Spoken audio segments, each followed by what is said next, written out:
Hey everyone, welcome back to the channel. My name is Michael and I'm the GM of mastering.com. Today I'm speaking with Sloan Struble, better known by his stage name Dayglow. Dayglow blew up when Sloan was just 18 years old after he released his debut album Fuzzybrain, which contained indie smash hits like Can I Call You Tonight and Hot Rod. Dayglow's self-titled third album, Dayglow, just came out in September, and today we'll be digging into the production session behind the lead track off the new album, which is a song called Mindless Creatures. Enjoy the interview and be sure to like and subscribe to the channel so we can continue to bring on great guests like Sloan moving forward. But without further ado, here's Dayglow. Welcome, Sloan, to the channel. Thank you. Yeah, thanks for having me. Yeah, super excited, man. I've been a fan forever. I was just telling you before the interview started. My wife and I used to listen to Fuzzybrain all the time back when we were getting engaged. So this is special for me. I'm excited to dig in. We've got a production breakdown for the first track off the new album, which is a song called Mindless Creatures that we're going to get into in just a second. But before we do that, a couple quick questions on the record as a whole. So, I saw that this is your self-titled record, so you labeled it as sort of a reintroduction to who you are, right? Mm, Obviously, when the first record came out, you were what, mm, 18? mm-hmm. So this is kind of, from what I read, this is your first stamp as like, no, this is Dayglow. This is what Dayglow is supposed to sound like. So I kind of want to start there and ask you, sonically, what was different about this record that made you feel like you wanted to put your name on it and say, this is what Dayglow is supposed to sound like? What was kind of that sound that you had honed in on that the last two records maybe didn't represent as well? Yeah, I mean, it's a great question. Like, I'm definitely not the type of artist that's like, screw my first album, forget everything that has happened. I hate my biggest song, and, everything that I make next is going to be better than the last. Like, I don't really like to, uh, make it my albums compete against each other or like my times in life. And so I think the self-titled thing, it does come from a sonic place. Like I do think I found my sound um a lot more in like a cohesive way and like in a more definitive like this is what Dayglow is way. But it was just as emotional as it was like sonic of like it felt like the first album that I had made where I was like aware I was doing it and of what I really wanted it to be. And it was the first album that didn't feel like abstract or like concepty in any way. Like the concept was I'm gonna make a personal album that sounds like Dayglow. Mm. Rather than like Harmony House was like this concept album where I was like writing the soundtrack to a sitcom that doesn't exist, and I'm the character in the sitcom, and like expressing my emotions through these avenues. Where with this album, I like cut out the middleman, and I was like, "What's the music that I grew up loving?" And I'm gonna talk directly about myself.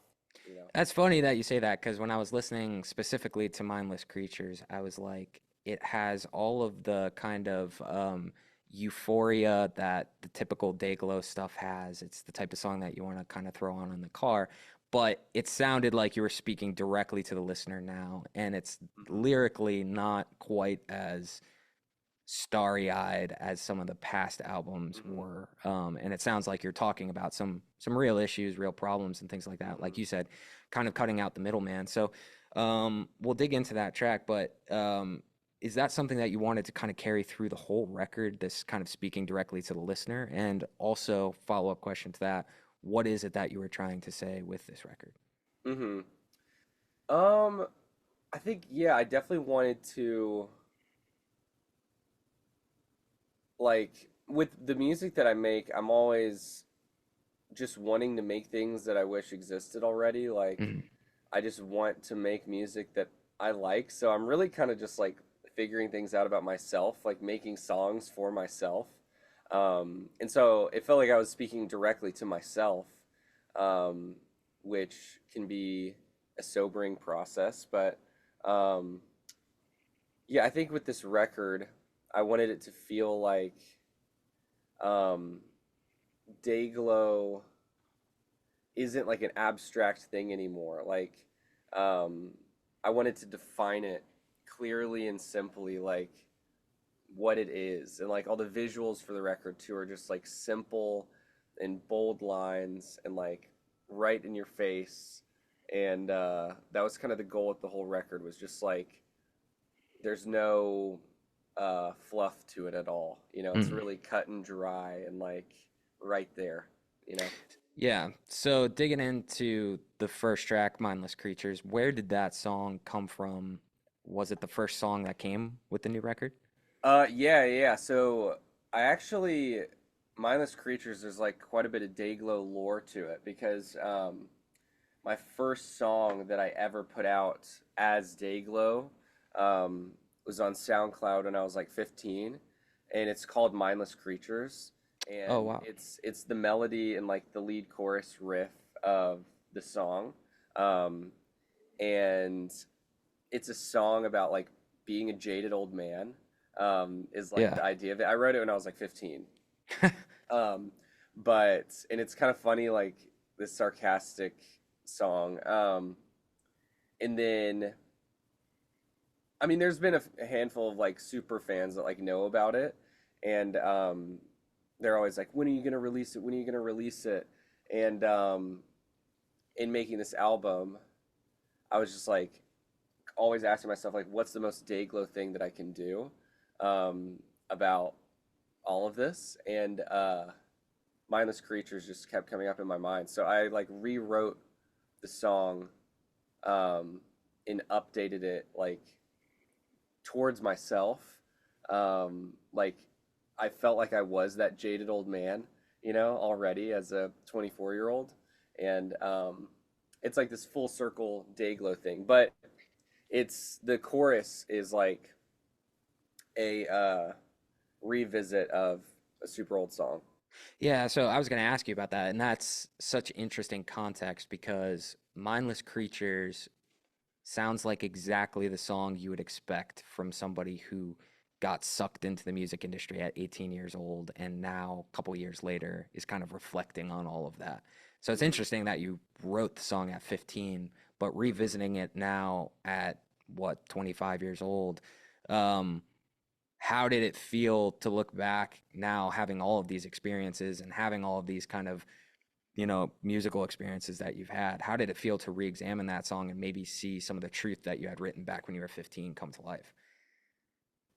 Yeah, it felt really freeing. It felt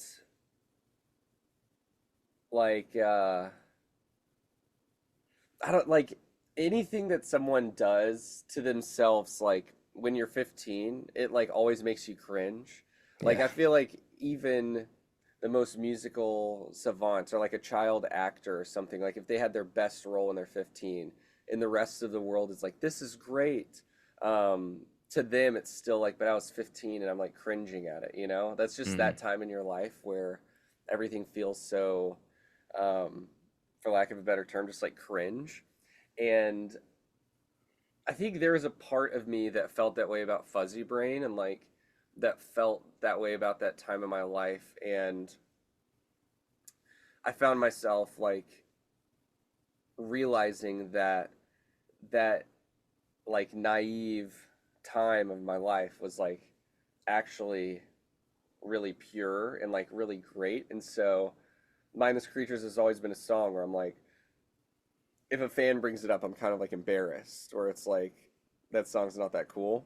Um, but then I kind of just let go of that feeling, and in revisiting it, it felt like I was writing a song with my younger self, which is like super meta, but Yeah. yeah, it was awesome and really freeing. And the whole record kind of felt like that I was like mending the gap between like who I was before Fuzzybrain blew up and like all that time in between. Like I felt like I caught up with myself, Mm. on this Yeah. record. That is meta. That's got to be a psychological evaluation as you're going throughout that process. But Yeah. well, let's dig into it. So, um, I guess where I would want to start, and feel free to start anywhere you like, but I would like to start where you started. So, what was the first thing that came to you in the production? Where did you start it? If you want to go ahead and Yeah, share your screen, we could go through this. let's do it. Do I just share the full screen? Yep. Okay, cool. Or you could just share Logic, whatever's easier. Cool. Here's the full screen. I like a So I desktop. guess what I could start with, let me see if I have like the original Mindless Creatures track. And then, Yes. Does it have vocals from when you were 15? yes, oh Oh, yes. even better. I mean, here's all the new one. V2. It's an MP3, so that seems like my 15-year-old self. Yep. It was probably Um, on an iPod Nano or something. yeah. I think this is it. I just want to interrupt this video quickly to let you know that we're running a brand new 5-day virtual event at the end of October called Song Factory. On this virtual event, you'll watch us record, produce, edit, mix, and master a song from scratch live over Zoom the whole time with our professional producers and engineers explaining every step along the way. And this isn't just a quick track that we're going to throw together in the box. You'll get to watch a full band recording session, including drum miking, game staging, tracking, editing, vocals, comping, and everything else. The song that we create during this live event will then be released by our very own education-funded record label, Mad Records. We've never done anything like this before. It's going to be pretty crazy going through the entire process like that. And not only is this an incredible educational opportunity to learn about the song creation process, it's also going to be a ton of fun and a great hang. So the event starts Monday, October 28th, and tickets are $29 each. Anyone who buys a ticket will, of course, get lifetime access to the replays as well, in case you can't make any of the days live. So if you're interested, head to the link in the description to learn more and grab your ticket. All right, back to the video. So let me just drag it into Logic so we can hear it. Perfect. Um, And you enabled sound share, right? yes, it should be on Logic. Perfect. Can you hear this? 'Cause I know that one day. Yeah. So this is like the original Mindless Creatures when I was a younger wee lad. Okay. No, I don't want to, I don't want to grow up, but I have to, 'cause I know that one day soon I'll be another old man in the front seat, saying that way back when in my days it was so different, not as crazy. Now all I see are just mindless creatures yelling at me, and they go. So like verses were different, but the chorus is there, and the messaging and lyrics are still the same. You know? Yeah, it's not Um, as different as I expected it to be. Yeah. I mean, that No. sounds could kind of fit in. Yeah, no, totally. It's like it's the first Dayglow song ever, so it totally works. It has So, that Fuzzybrain vibe. okay, so I guess tweak on the question that I originally asked, which is how did you preserve what was authentic about that song, but recreate it through the lens of now kind of looking backwards? So, where did that process start? Man, I don't know. I mean, there's a lot of layers to that. Like, I feel like this whole album to me was a total fresh start and like a fresh view of like what I'm doing and why I'm doing it. A lot of like why, and a lot of like coming back to the basics of how I'm an artist and what I want to do and how I want to be, you know, how I want to see myself. And I think it reminded me of that time in my life, like when I was starting Dayglow in the first place, which was Mindless Creatures. And so it was like a full circle emotional moment for me. So, Yeah. digging into the production specifically, when you go to start creating this song, do you start with what, a drum loop? Like, where do you begin that Yeah. process? Yeah, so let me see. with this song, I definitely wanted it to feel like Fuzzybrain. And so at the base of the song, I have like a root guitar chord going underneath the entire thing, which is a very Fuzzybrain thing to do. Like that's just going the entire time, and I had this other thing that I put, like this granular synth on all the Fuzzybrain songs, which is like the same patch and preset and Logic, which is just like that going underneath everything. Um, Essentially the entire song, or I guess there's gaps where it doesn't happen.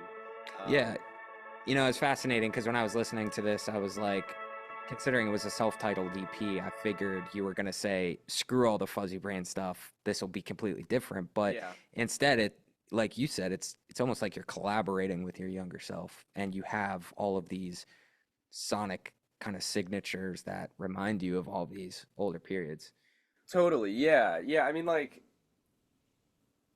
when people like when I first started showing these songs to people, and I didn't tell them like, oh, it's gonna be self-titled. I knew kind of in the back of my mind I wanted it to be Dayglow by Dayglow, Hmm. just to emphasize the Dayglow, you know. But pretty much everyone's consensus was like, oh, this really sounds like a Dayglow song, you know, which was a fascinating thing for me to hear because it was like, what does that mean, you know? Hmm. Um, but with Harmony House and People in Motion, like I had so much fun being experimental and like messing around, but with this record, I felt like it was time to just like really solidify what Dayglow is and like share that with the world as bold and simple as possible. So Cool. I came back to a lot of the Fuzzy Brain production techniques and everything. Cool. Yeah, well, let's keep going through it. So where does it go from there? I'm so curious. Yeah, yeah. So I think that's generally probably where I started. I mean, I feel like I wrote maybe the verses just like me on guitar, um, and then brought it into production. So I would have probably started with the root stuff, um, so kind of looping.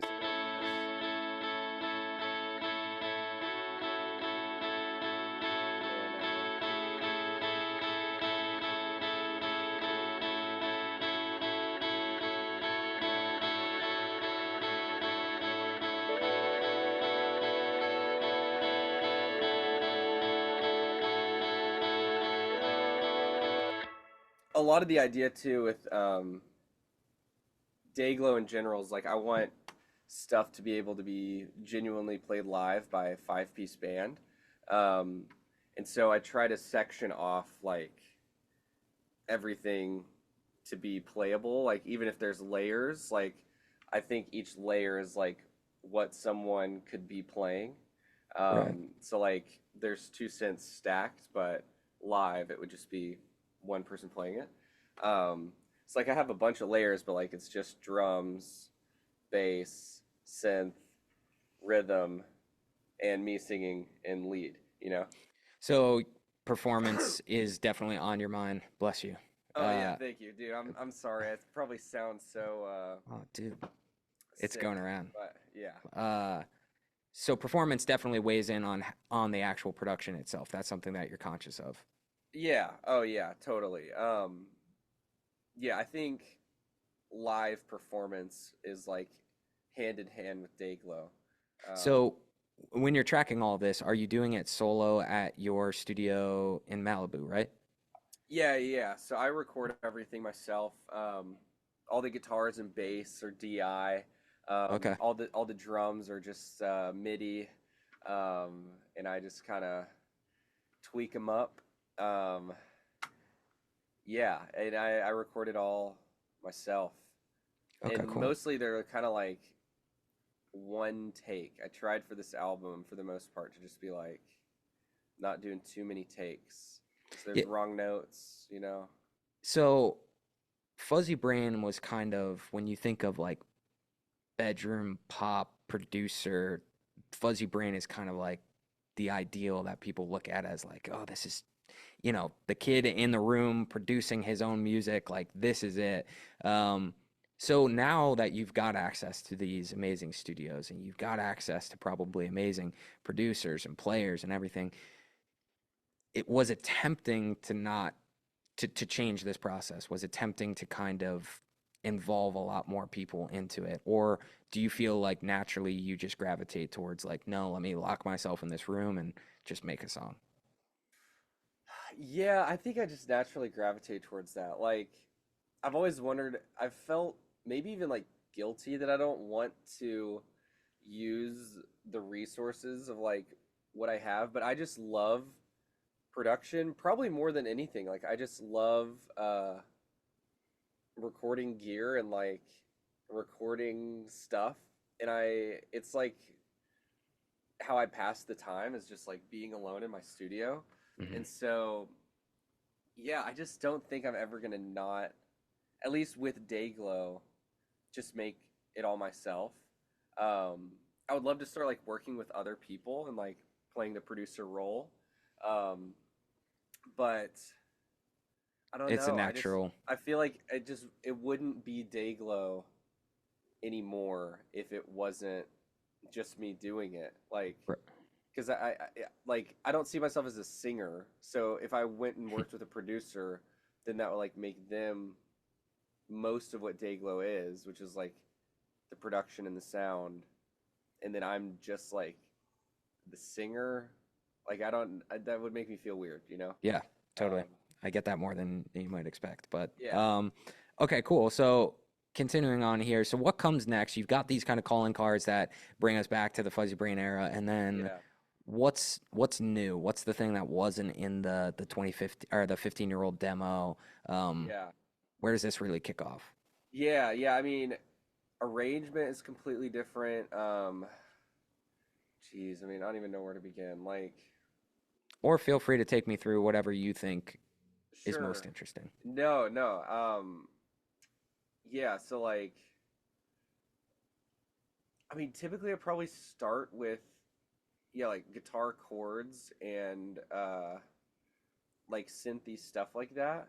So I would start like with this kind of sound, and the rhythm guitar is the same take, uh, DI, and then just like Logic sample delay to do the doubling, Okay. um, and then left and right. So like the same settings or whatever, and then I put it in a bus, and then I do all the effects on the bus.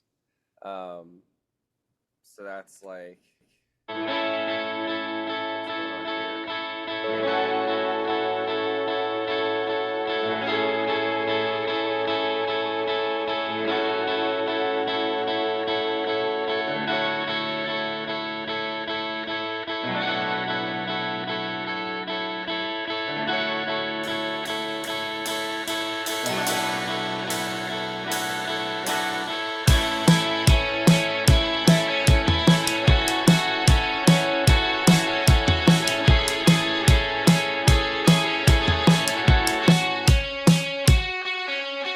I think the same thing for lead guitar too. Yeah, I just sample delayed it.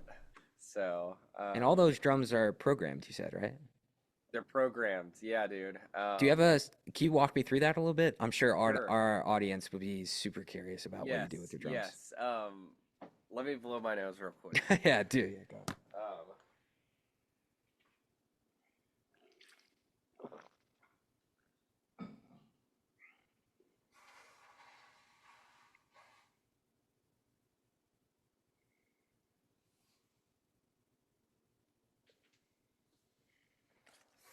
okay.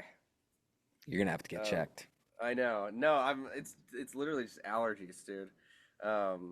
And considered early morning for me on tour, so Yeah, I it's just that forgot. Yeah, time. this is Yeah. early for you. Yeah. So let's see. For these drums, I start with like I just try to treat drums as if they're real, It's kind of like Mhm. a manifestation process, like just act like it's real, then maybe they'll sound like it. So I think all these are from the same sample pack, and then I let each track be its own. I use this dude called Circles who makes really cool drum kits. I mean, I've got, I think, all of them. And most of this record was this pack. Circles. Isn't that Yeah. they make the badass advertisements, right? Have you ever seen them? Yes. Oh, yeah. Yeah. Oh yeah. And so in my mind, I'm like, okay, if I'm making an album, I need to use the same drum kit across the entire record as if I had a drum kit in my studio playing it. You know what I mean? Okay. Yep. And then from those samples, I can process it however I want. But to keep myself from like going through all the drum sounds, like switching out snares and doing all these things, I'm like, this is my drum kit, and Right. I'm playing it. So that's kind of where I start with the mindset. Okay. And when I record it, it's once, and I'm, you know, finger drumming, and then I bounce it all out and separate it. But yeah, I've got kick, snare, toms, hat, cymbals. It's about what a drum kit is. And then for the kick, which already sounds good on its own, like without the bus and stuff. Tried out a couple things, but I just turned on this Magma Tubes like saturation thing, which saturation is like everywhere in all my recordings. It makes things feel real. Like I think It's the fuzzy and the Fuzzybrain. yeah, exactly. Like I think it's good to strategically have things that sound like mistakes, you know. So there's that. Here we've got the snare, really punchy snare to begin with, but then just, you know, crank it with another saturation. I start off with a lot of presets and then kind of work around them. Just ones that I like, but thick snare. Another saturation, snare bigness, and EQ. So not a whole lot in. No, yeah, I mean, it still sounds, I mean, pretty natural. totally. Tom's literally nothing. Hat, and then with what I like to do with hi-hats and cymbals, I feel like those are the things that are the giveaway for like drum triggering and like samples. And so I'll add like fake room just on a hat to begin with, just really subtly. And I feel like that makes it sound real, Yeah. and natural. And yeah, then I have like crashes every once in a while. So one thing you said was you purposely like having some sort of mistakes or at least some sort of imperfections.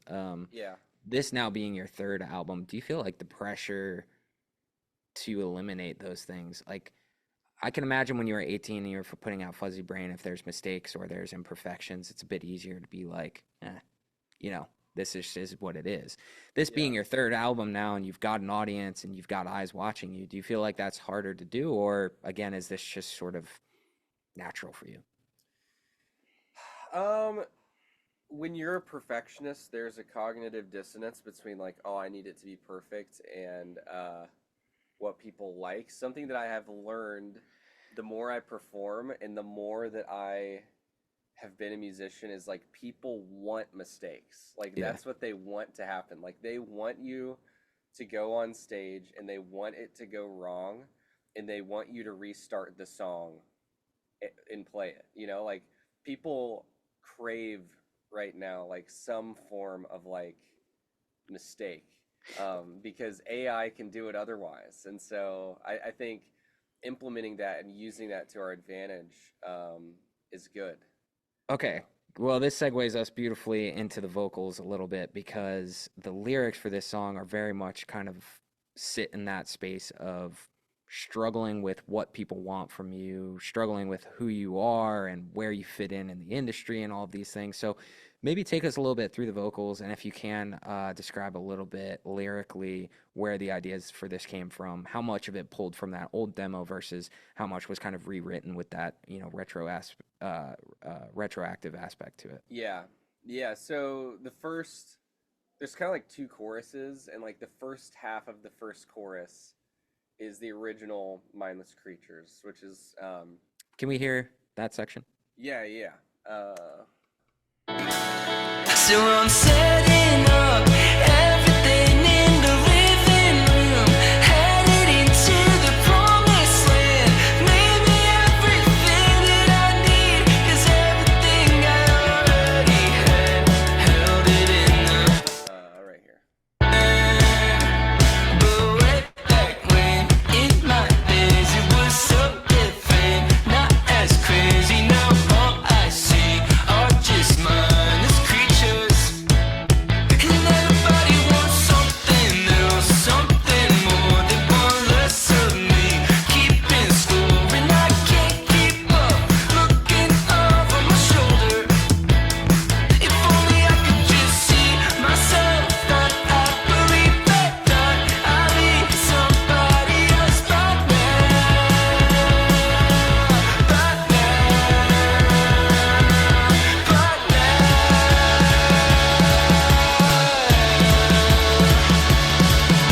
Remember.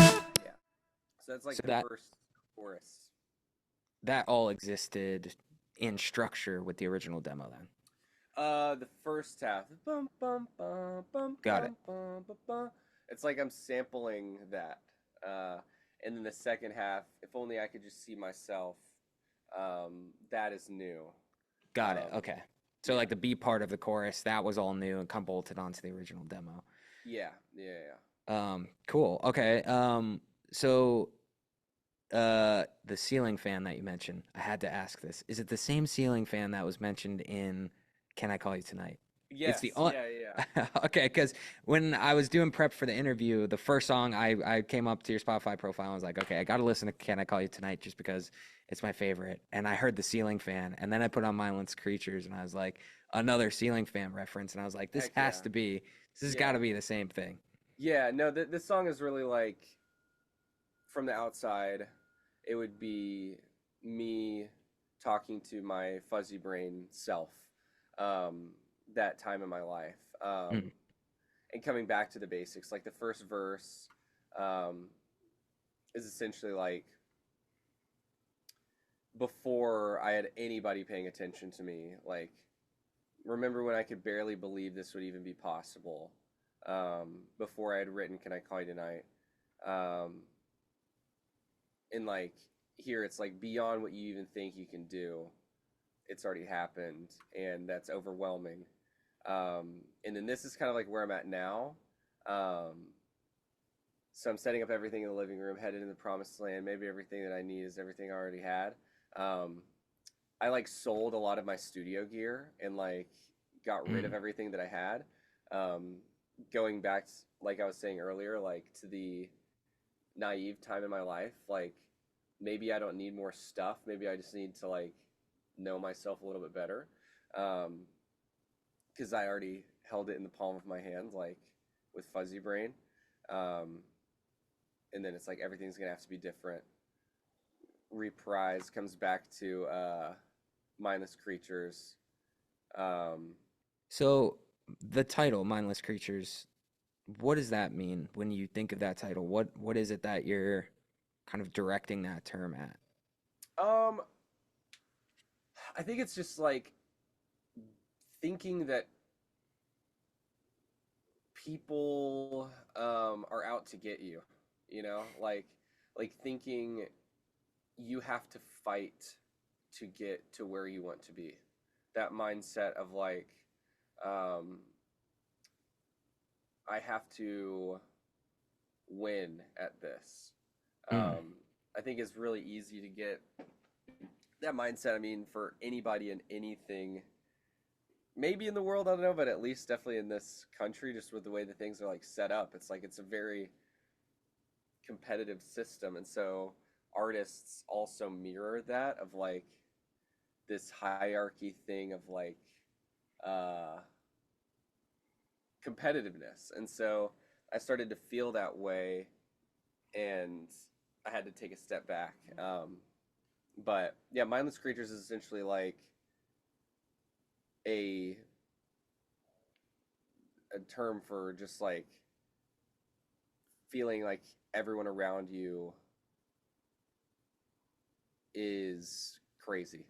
Hmm. And it's, I mean, it's not a healthy way of thinking, but I was just feeling jaded. It's like from the perspective of a jaded person, it's like everyone around me is crazy. The world is going to end soon. The apocalypse is around the corner, and I have to figure this all out now. You know, this like Yeah. anxiety, cyclical mindset. Yeah, You know, pop music, I feel like, is in an interesting place where nobody knows how seriously to take what's going on in the world, and how Yeah.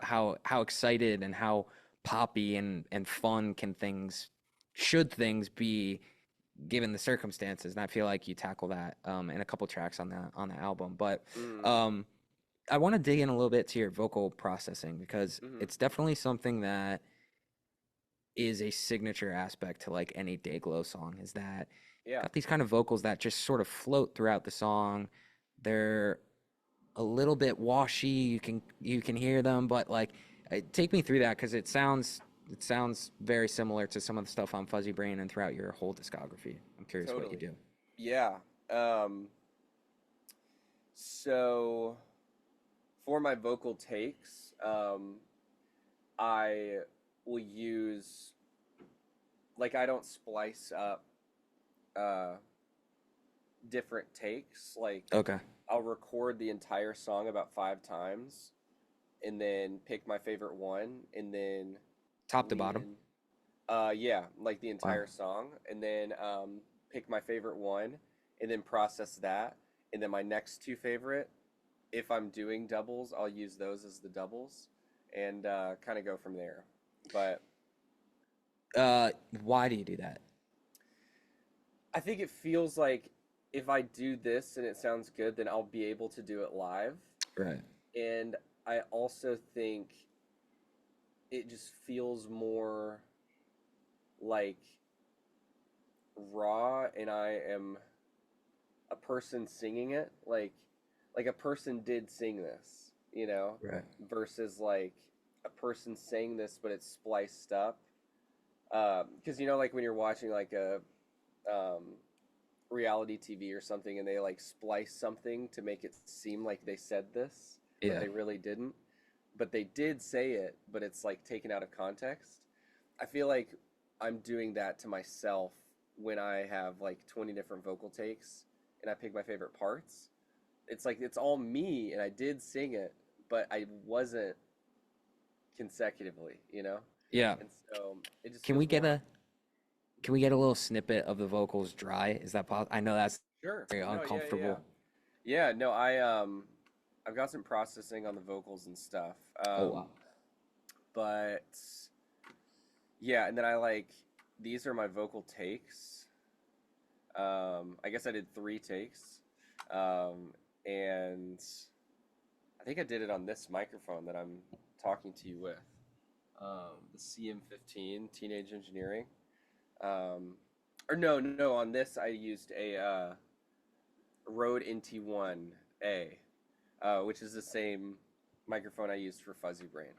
I Oh, wanted okay. to make sure that it had the same vibe. But yeah, this is like Melodyne bounced out, and then after that, I like went through and removed the silence from it. So it's not totally like the raw recording, but I'll turn all this off and see what happens. I don't know. Yeah. Remember when I could barely believe in it, staring up at the ceiling fan, nothing ever would happen then. Now, Here, I'll just go to the chorus. but way back when, in my days, it was so different. Not as crazy now, all I see are just mindless creatures. Yeah. So You want me to like walk you through the vocal processing? Yeah, we don't have a ton of time left, but anything, Oh, any okay. little nuggets that you've got on the vocal processing that might be interesting. Is there, I guess, where does the Dayglow sound come from? Because there's something in the vocal processing that I think Yeah. sounds pretty continuous throughout all the records, and I'm curious what Yeah. that is. Yeah, so I start off with like the 73 thing, in saturation up front, and then I throw it through a compressor that's more focused on saturation, and then I throw it through 76, and that really compresses it, so it's like saturation that's getting compressed. Way back when, in my days, it was so. So you get like a lot of the room sound and stuff, which I like, and it feels DIY, but also Professional. professional-ish. Yeah. And then after that, I'll like actually saturate it and like focus on the high end and like the crispiness of it. Way back when, in my days, it was so different, not as crazy now. And then what I've been doing on this record, just because I'm lazy, is I've been using this like ADT thing, which like doubles for you, and using the drive on this a little bit to saturate more. And, Oh my gosh. pan it left and right, so like sounds like a double take. Way back when, in my days, it was so different, not as crazy now. All I see.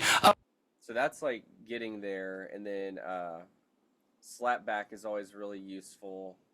I just think it sounds good all the time on vocals. So I use Echo Boy for this, and Way back when, in my days, it was so different, not as crazy now. Oh. then you're kind of there.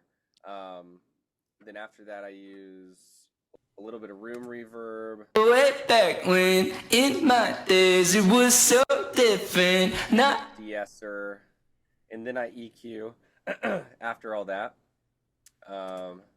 Way back when, in my days, it was so different. What is this?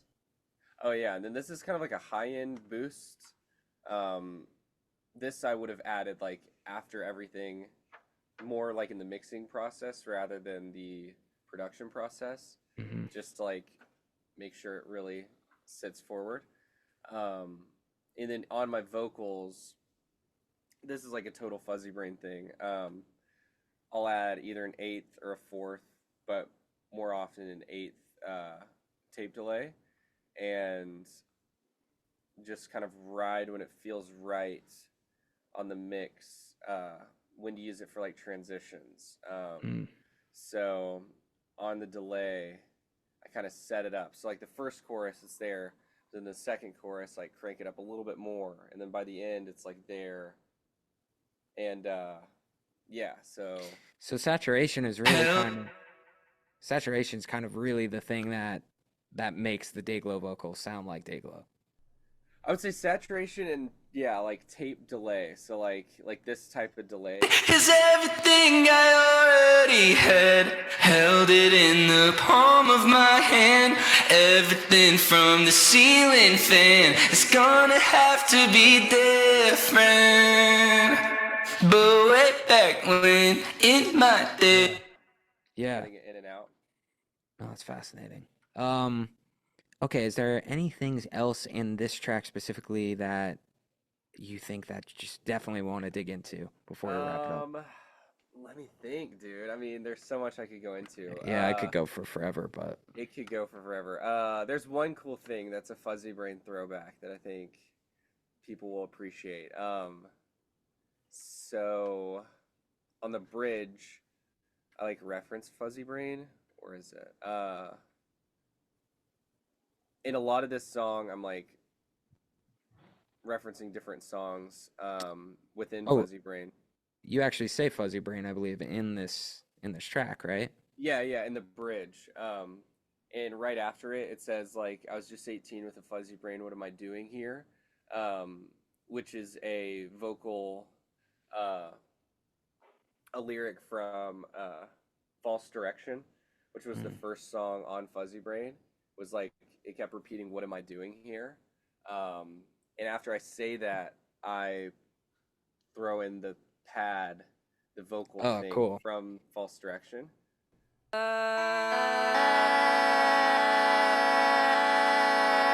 In there. So it's kind of like it's hidden in the back. See myself that I believe that would it go away?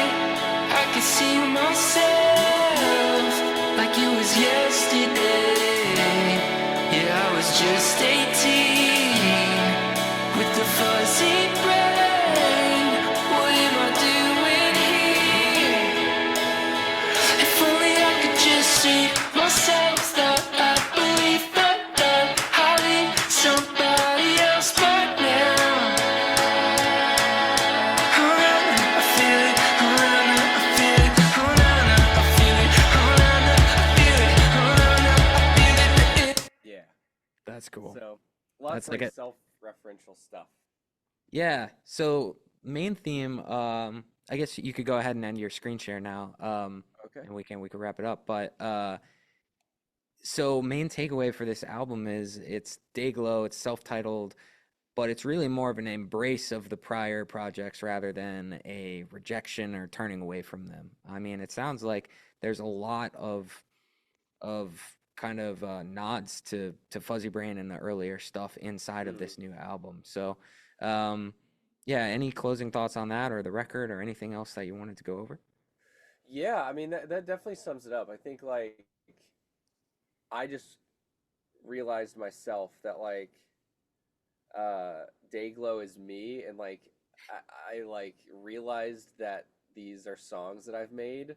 I know that sounds so like abstract, but that's really how it feels. Is like I am like confident for the first time, and I'm like stoked, and like I'm not embarrassed to like make music. I don't know. Like I think it feels really freeing, and yeah, I returned a lot back to my younger self, which I mean, in like always is kind of like what you want to do in life. So um, it's felt great, and it's been so fun. Like with this record and these shows have been so great, and um, yeah, I'm so stoked. So what's next for Dayglow? You're on tour now, and then what can we expect in the future? Yeah, definitely on tour. I think I'm gonna be probably touring a lot, doing a lot of shows, as long as people keep showing up. And I think more music.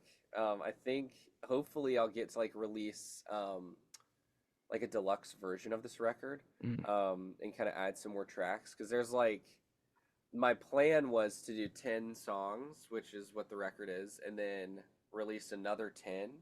Um, but I don't know. I'll see if my label gives me the thumbs up on Ooh, that. But yeah, that is yeah, exciting. Oh, we'll yeah, have to have you back on when you do that. That would be yeah, yeah, exciting. yeah. Well, cool. It's great to meet you. I genuinely have been a fan for such a long time, so I appreciate you Oh, coming thank on you. and doing this. The new album is great. Dayglow, self-titled. The track that we went through today is Mindless Creatures. It's the first track off the album. Where can they go for tickets for the tour? Is it just Yeah, dayglow.com? I think dayglowband.com/tour is Yeah. what I have to type in Put it every in day Google. on my Instagram stories. But yeah, Perfect. Well, hopefully I'll get out and get a chance to catch you on one of the shows. But thanks again for coming on and sharing yeah. your story. And everybody go stream the new record. And we'll see you next time, everybody.